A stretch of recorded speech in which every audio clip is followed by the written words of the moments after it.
Isang dalagang may pangarap ng mas magandang buhay. Isang paglalakbay patungo sa bagong syudad. At isang buhay na malupit na pinutol ng napakaaga. Ito ang malagim na kaso ni Rhea May Tocmo, isang 19 anyos mula sa Davao del Norte, na ang brutal na pagpatay sa Cebu ay nagdulot ng matinding pagkabigla ng buong bansa. Ito ang kanyang kwento. Magandang araw sa inyong lahat.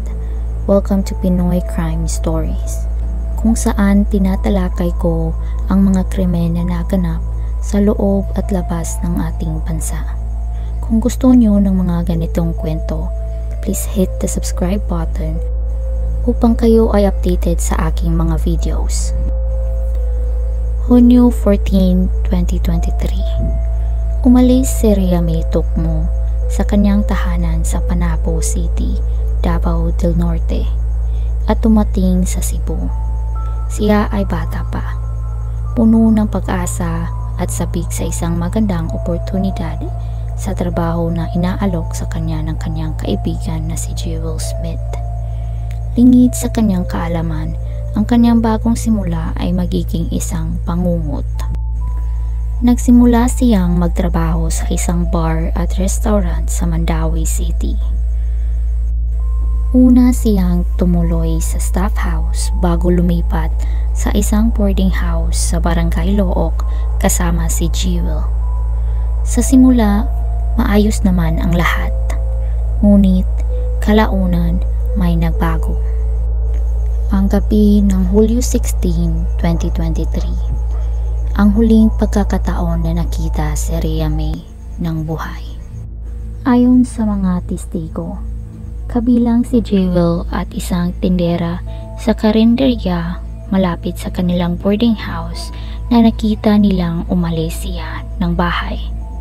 Sa footage ng CCTV, makikita siyang sumakay sa isang motorsiklo kasama ang isang lalaking nakasuot ng kulay kahel na damit.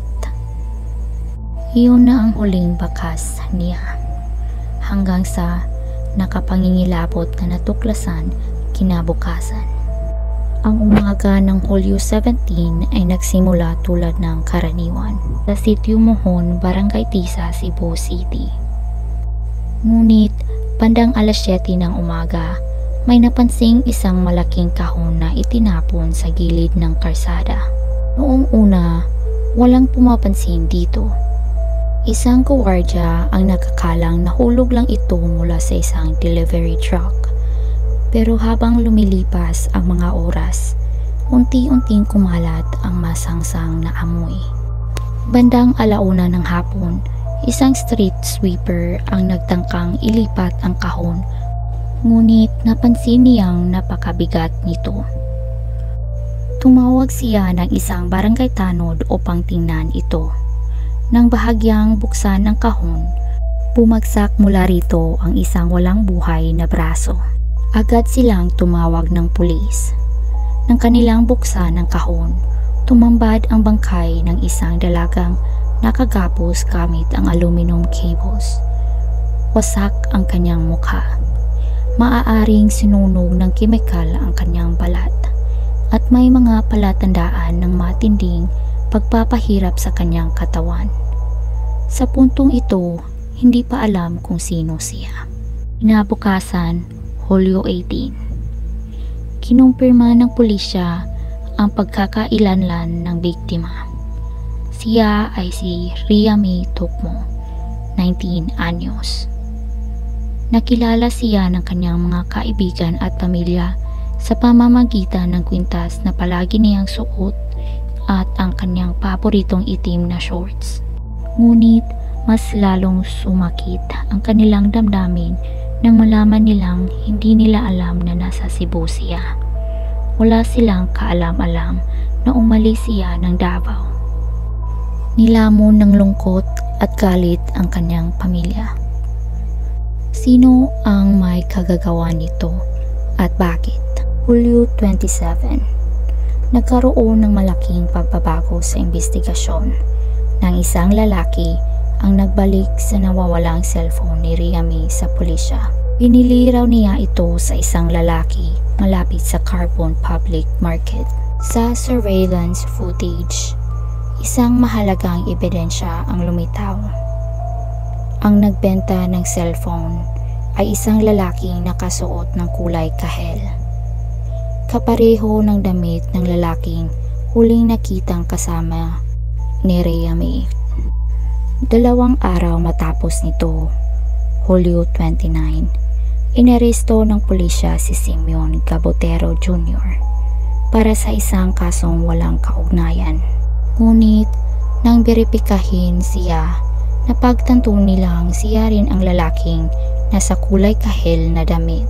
Sa interogasyon, niyang ibininta niya ang cellphone ni Riami.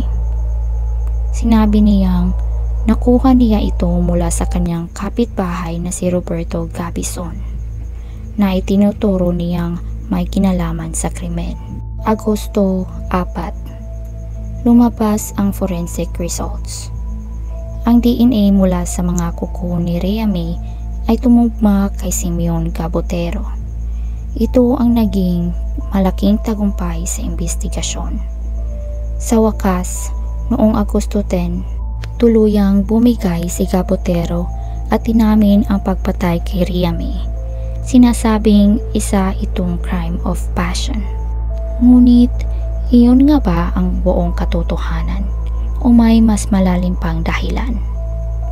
Sa kabila ng pag-amin, hindi pa rin tuluyang panatag ang pamilya ni Riami.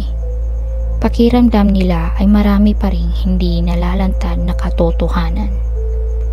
Noong Agosto 11, ang kanyang kapatid na si Grace Aladad ay naghayag ng kanilang hinanakit. Ang investigasyon ng pulisya ay lalong nagpapahirap sa amin. Kailangan namin ng buong katotohanan. Agosto 15, isang araw ng dalamhati at galit. Sa Labangon Police Station, hinarap ng pamilya ni Riami ang kanyang pumatay. Galit na galit, binangga ni Grace ang rehas ng selda. Sigaw niya, "Wala kang karapatan, hindi ikaw ang Diyos para kunin ang buhay ng kapatid ko." Dahil sa matinding emosyon, hinimatay ang isa pa nilang kapatid. Si Riami Tukmo ay may pangarap, may pag-asa at may hinaharap. Umalis siya ng kanilang tahanan upang makahanap ng mas magandang kinabukasan. Ngunit, isang malupit at walang saysay na kamatayan ang kanyang sinapit. Habang ang isang tao ay nasa likod ng rehas, patuloy na hinahanap ng kanyang pamilya ang katarungan.